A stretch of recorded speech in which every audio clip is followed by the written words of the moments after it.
रोशन रोही को पछाड़ दिए आशीष यादव। नमस्कार दोस्तों, मैं विजय बिहारी। आज के इस वीडियो में इसी के बारे में बातचीत करने वाले हैं, तो वीडियो को लास्ट तक देखते रहे। और जो लोग हमारे चैनल को सब्सक्राइब नहीं किए हैं वो लोग कर ले।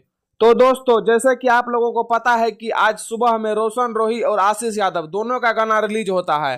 रोशन रोही का गाना रिलीज होता है 6:30 बजे और आशीष यादव का गाना रिलीज होता है 7 बजे। यानी कि आशीष यादव के गाना से आधा घंटा पहले रोशन रोही का गाना रिलीज होता है। और रोशन रोही का जो गाना रिलीज होता है उस गाने का नाम है दिल देना है दान में, और आशीष यादव के गाने का नाम है नाचे खटाल पर।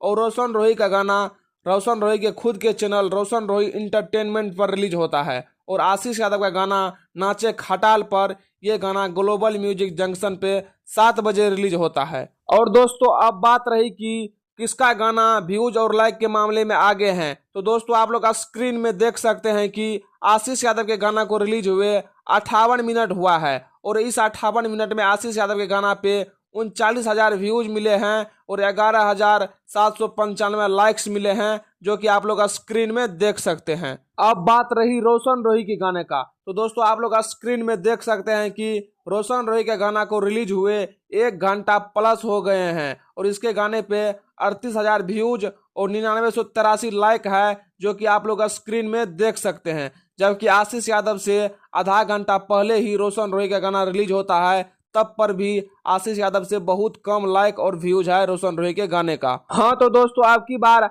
आशीष यादव रोशन रोही को पीछे छोड़ दिए हैं लाइक्स और व्यूज के मामले में। बाकी जिसका गाना अच्छा होगा उसी का गाना मार्केट में बजेगा। तो दोस्तों, आप सभी को यह जानकारी कैसा लगा नीचे कमेंट बॉक्स में जरूर बताएं और ज़्यादा से ज़्यादा वीडियो को लाइक, चैनल को सब्सक्राइब जरूर करें। धन्यवाद दोस्तों।